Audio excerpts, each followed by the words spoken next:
Hi, Eva. Hi, Flula. Thank you guys both so much for joining us. Of course. Everybody, we are lucky to have some of the amazing voice actors from the film with us. We have Eva, who voices Sam Greenfield, the unluckiest person in the world, and Flula, who is Jeff the Unicorn. I mean, what the best character ever. What characters besides your own do you relate to the most in the film, and why? I relate to Bob the Cat. I also love sandwiches. I also have thumbs. I also sometimes deflect, but end up really liking hugs. And also, I just like him. He's very cute. Relate the most to, it's not just because she's sitting there in a very nice outfit. I enjoyed Sam's very much. This was my favorite character because she is also a human person. I'm a human person. Unlike my character, I do not have one horn. Unlike Simon Pegg's camera, I do not pee in private and poop in private in strange box. I do it in a normal location. I assume Sam does as well, so we relate the most. Final answer. In terms of luck, if you could choose good luck to have on any day, whether it's to always get ice cream or to always have green traffic lights, what would your good luck be? Oh, I think we already have it all the time. But I probably would choose, if you're asking for a specific thing, to not be bloated ever. That's what I would like. I don't know if that even answers your question, but it'd be nice to not be bloated for more than 5 minutes. I just want longer than 5 minutes. I recently flew in a plane and they are loaded with bloatation devices. I'm happy to give you one if you want. If that helps you, Eva, just let me know. I'll pick one up on the way home. Thank you so much. Of course. Answer is, who knows? Don't ingest expired meats. I guess just I'd like to check expiration dates and hope that they're right. So don't lie so I can eat fresh food. I have no real answer. I can't believe I'm alive. That makes me very lucky. As stupid as I am, how am I still here on the earth? Who knows? But I'm grateful. I'd love to know what attracted you to the roles that you played in Luck. I love the chance to have a job. That's so wonderful. And thank you to the team of Luck for giving us these jobs, because we really enjoyed them. Yourself. Fine, I will. I love having a job. No, I don't know. I like the idea of this character, and I thought she was, relatable and human and very has a cute outfit on. And I've never done an animation before auditioning, so I was like, if I was able to be a part of this, it'd be my first time doing animation. That's awesome. Excited to be playing Jeff the Unicorn because he has many special skills. My only special skill is somehow staying alive. Shout out, Saturday Night Fever, Bee Gees. Jeff has actual skills. He can build things. I won't tell you what. In order to find out what, watch Luck on AppleTV Plus, streaming everywhere, 100 countries. I was wondering, thinking about the film, when the lucky penny was found, have either of you ever had like a lucky rabbit's foot or something that you came across that you believed in, that brought you some type of luck, or had faith in, that made things happen for you the way that you expected them to? If I came across a rabbit's foot without any context, I'd be really scared. But I carry around a stone with me that I got a few years ago, that has a word on one side and then a picture on the other. And the story about that's really magical. So I carry that with me because the experience of getting that was so lovely, and I felt lucky in that moment. So it's a nice reminder to have it with me at all times. But I don't know if it brings me luck, but I do believe in manifestation, attracting what you would like in your life. I once found a rabbit's foot. It was attached to an actual rabbit. It hopped away. I chased it for 32 meters, and then I saw a $1 bill and I kept it. So that was a wonderful experience involving rabbit's feet, luck, and money. Question is for Eva. I had a question. After seeing the movie, it was super relatable to my childhood and just some of the experiences that Sam had growing up. And so I was curious, if you related to Sam in any of those circumstances, or how relatable that you were to Sam. Well, Sam grew up in the foster care system. I did not, so I can't relate to her in that way. But I can definitely relate to Sam's character, because she's still growing up. She's still very young. I can relate to her optimism and kind of beautiful naivety of maybe some of the things in the world. I don't know. There's a lot I can relate to her about.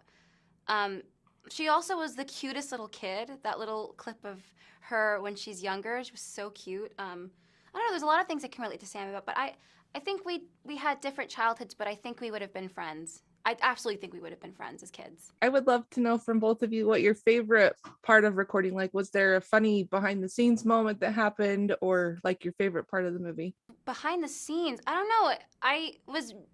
If you had no context and just watched me record the lines, you would have thought I was crazy because it doesn't make any sense really. But I think one of my favorite scenes, without giving too much away, is when you see the bunnies for the first time. The little bunnies. Peggy, our director, was telling me that there were going to be bunnies, and she showed me a little picture, and I was like, that's so cute. I would absolutely buy that toy, the plush animal, if they ever sell one. And then when you see them in the movie for the first time, I got really excited because I just think they're really cute. The whole film recording experience is behind the scenes. We don't see really anything until the very end. We have no clue what's going on. It's like you're going blindfolded through a Taco Bell drive-thru. You say some words, and at the end, something very delicious comes out, but you had very little to do with it. You just said some words, everyone did their magical magic, and you show up and you love it. Eva, you have a lot of experience as a theater performer. You've been on Broadway. You got to sing in this as well. Was that always a part of the story, or did they add that just because they knew you were so talented?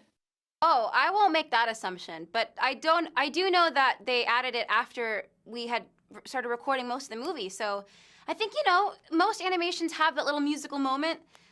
So I think it was really nice that they added that because it really does bring in, I don't know what I'm saying. I enjoy the film. Sorry. But the moment with the bunnies was amazing. Yes, with the scene. I thought that was so much fun.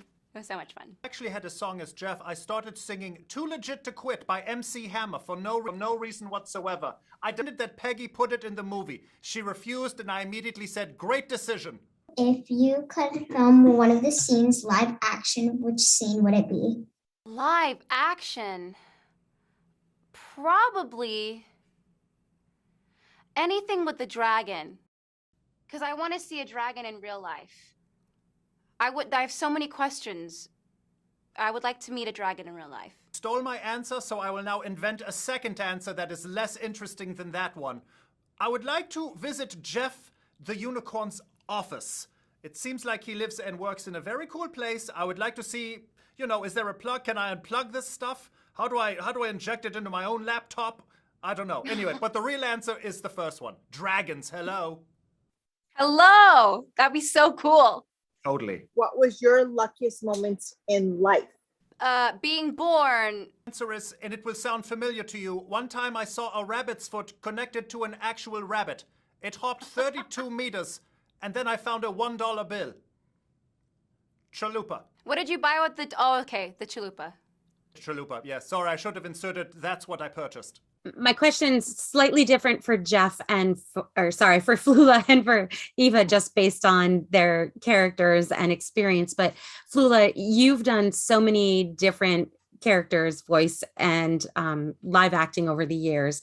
With Jeff, obviously, he's a little crazy and fun, but do you have a preference for doing live acting work over voice work? Yes. Animated stuff is the most fun. The wardrobe is literally whatever you like, so you don't get canceled. You can eat whatever you like at any time. You can also say anything, and if it doesn't work, who cares? In live action, I can't say, hey, what if we had that spaceship do 5 flips? And no, we can't. What are you talking about? There's no spaceship. With live action, just say it. We try it out. I love that. Eva, what was it like for you doing voice acting for the first time? I always prefer work, but they're so different. I don't really prefer one or the other. I've never really done a live action movie before. I've done a movie. What is that? Is live action? When someone says live action, I think immediately of Tom Cruise, of Mission Impossible. I've never done that. I would love to do an action movie or live action movie, but I like all of them because they're all fun. All different types of performing and putting on a costume and making people cry or laugh. I think it's all fun. Flula, you've voiced a lot of different creatures in animations, like unicorns to trolls. So if you could voice any creature, what would it be? Oh, me? I would do a flying triceratops who can also do the running man. Shout out backflash to MC Hammer. This would be very exciting because he could then also do some spinning using the 3 horns. Unicorns are great, but if you're a tri-horn, holy cow, talk about the parking spaces you could fit into. If either one of you could play a different character in the same film, who would it be and why? Well, in this film, you didn't see this character, but there was a fairy who had $1 billion and lived her life doing whatever she wanted, and no one had to tell her what to do. That was my favorite character. I would like to be that in real life. This character's in the director's cut, is that correct? Yes. Sorry. Yes, the director's cut. Wait for that Blu-ray. Get that Blu-ray. My answer would be, the meow meow. Listen, if I can be a Scottish cat, I just feel like everything would taste more delicious. Everyone would like me. With my accent, everyone is afraid for 2 paragraphs, whereas with the Scottish person, everyone is delighted for at least 8 stanzas. I'll take that. So in preparing for your roles, was there something in particular that you did every time before you got on the mic? Use the bathroom, because you're in there for a really long time. Valid. You don't want to be uncomfortable, but also, I don't know, drink water. It's a very easy job. Like, we literally are standing there. Well, I speak for myself. I don't know what position Flula was in. But standing there, just speaking into a mic, and you have your script right here. You have Peggy on the Zoom, so it's like, and you have really great selection of snacks, depending on what your manager asks for on your behalf. I had great little treats, apples and water, and it was great. There's very little prep. Just come excited, I guess. I get up on the mic, I hire Rudy Trussell, my hype man. He's from Yugoslavia. He comes out and he really kills it. He just gets everyone hype, everyone's dancing. Peggy's going crazy. She's doing the towel in the circle thing. And then as everyone's crying and just the fog comes, then I kind of jump in. I'm wearing a cape. I'm wearing 2 capes. So it looks, oh no, but then there's a second cape. I don't know why I put them on the front. That's just how I wear my capes. And then boom, it happens. And no snacks. Your manager gave you snacks? Yes, I got a can of tuna, an apple, and water, but every sip was in its own individual bottle. Delicious and pointless. Count me in. Thank you. you, everyone. Make sure you see Luck. Tell your friends, tell your cats, tell your rabbits, tell everybody. Everybody. Yes. And everyone, make sure you get a lucky chalupa. Yes. Immediately.